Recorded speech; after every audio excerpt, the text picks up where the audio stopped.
So he carried me away, and I saw a woman sit upon a scarlet-colored beast, having 7 heads and 10 horns.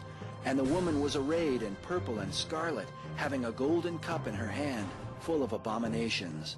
And upon her forehead was a name written, Mystery, Babylon the Great, the mother of harlots and abominations of the earth.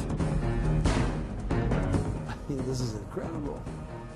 This is the 4th time this beast has been seen in the Bible. Never did it have a woman on his back before. We never hear an expression of surprise or astonishment from anybody, but now he says, when I saw her, I wondered with great admiration. It's not just, he doesn't admire her, he's astonished. A woman rides the beast, and not like in a rodeo, the critter isn't trying to buck her off. She's apparently in control. A woman? On a beast? And this horrible world-devouring creature? And a woman is riding on it, apparently directing it. And I think the Bible makes it very clear who that woman is. Well, he gives us all the identifying characteristics of it. While the specific identity of the harlot is a matter of great debate, for now it can be said that most scholars agree she represents a world religious system and is called a harlot because of her unfaithfulness to God. It is believed this religious system somehow controls or manipulates the coming one-world government, symbolized by the fact that the woman rides the beast. There are signs the world is speedily coming to an end. These words are attributed to an Assyrian clay tablet dated 2800 BC. It seems that men have believed the end is near in almost every generation. Pope Innocent III pronounced the second coming of Christ in the year 1284 AD because this date was supposedly 666 years after the founding of Islam. There have been many such predictions that have often compelled men to extreme behavior. In 1669, a cult in Russia known as the Old Believers began setting themselves on fire to protect themselves from Antichrist. It is reported that by 1690, 20,000 people had perished as a result. In the 19th century, a second Adventist named William Miller convinced thousands that the world would end in 1843. But when that date came and went, Miller recalculated and claimed the date was really October 22nd of the following year. Charles Taze Russell, the claimed founder of the Jehovah's Witnesses, was convinced by Nelson Barber that Jesus Christ had returned in 1874, but that his return had been invisible. Russell went on to promote this teaching, saying, quote, "The millennium began in 1874 with the return of Christ." Russell would later revise his view, and since then the Jehovah's Witnesses have predicted the world would end in 1914, 1918, 1925, 1941, and 1975. But as contrary as they seem, even these things are the fulfillment of God's prophecies. Jesus said, "Take heed that no man deceive you, for many shall come in my name, and shall deceive many. False prophets shall rise," he said. "Behold, I have told you before." The Lord said that of that day and hour knows no man. Some have taken this to mean that Christians need not pay attention to Bible prophecy. But Jesus also said, "Watch therefore, because you do not know what hour your Lord will come. And what I say unto you, I say unto all, watch." Considering these things, what is it about this time on earth that sets it apart from all those centuries that have come before us? Any time prior to the 20th century, the 666 and any other date that has actually been predicted would have been an impossibility as far as what the biblical parameters were in the model that Jesus set forth to show forth the end of the world in Armageddon.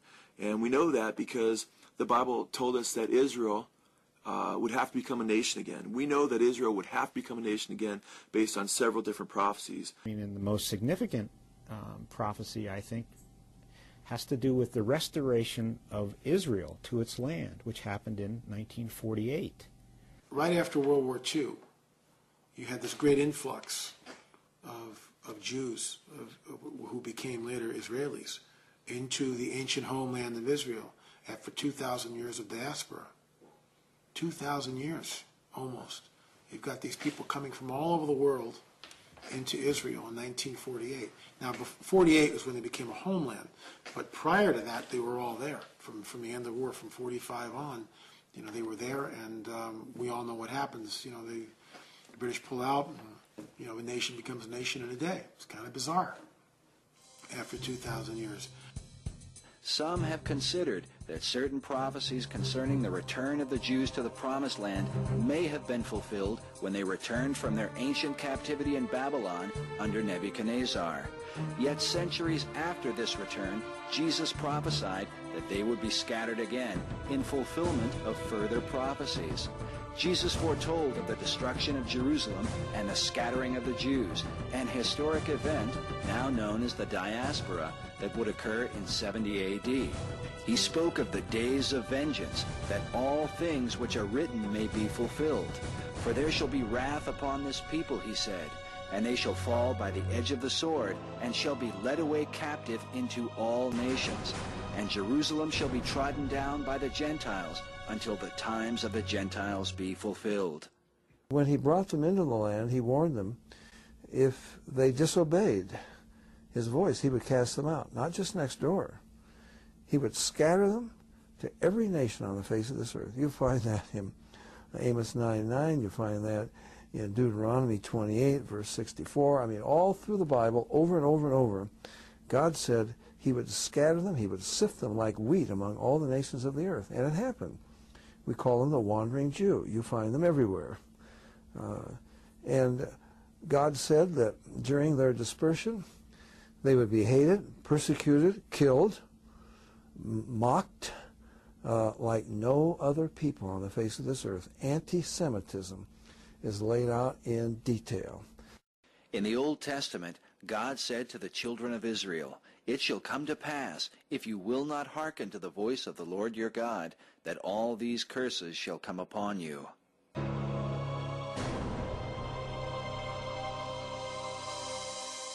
The Lord shall cause you to be defeated before your enemies, and you shall be removed into all the kingdoms of the earth. And you shall be left few in number, whereas you are numerous as the stars of heaven, because you would not obey the Lord your God. And the Lord shall scatter you among all people, from the one end of the earth to the other. And among these nations you will find no ease, neither shall the sole of your foot find rest. But the Lord shall give you there a trembling heart, and failing of eyes, and sorrow of mind. And your life shall hang in doubt before you, and you will be in dread night and day, and shall have no assurance of your life, and no man shall save you. Your sons and your daughters shall be given unto another people, while your eyes look on and yearn for them. But there will be nothing you can do. And you will never be anything but oppressed and crushed continually, so that you will be driven mad by the sight of what you see. And you shall become an astonishment, a proverb and a byword among all nations, to which the Lord shall lead you. And there is no people ever in history that has been marked in that way, like the Jews. I mean, that in itself would be enough to tell you that the Bible is true. God said they would be hated and persecuted and killed, but he would not let them be destroyed. Hear the word of the Lord, O you nations. He who scattered Israel will gather him, and keep him as a shepherd does his flock. And why do I believe that the Jews are being encouraged to return to their land? Because God foretold that he would bring them all back. He said at the end of the age in Old Testament prophecies that they would not, that he would bring them back as, back to the land, and that once they were back to the land, they would never more be thrown out of it. And I will bring back my exiled people Israel, and they shall build the waste cities and inhabit them. And they shall plant vineyards and drink their wine. They shall also make gardens and eat the fruit of them. And I will plant them upon their land, and they shall no more be pulled up out of their land, which I have given them, saith the Lord thy God. So if you see Israel destroyed and annihilated, well, then we can throw away our Bibles. and find another religion to believe in.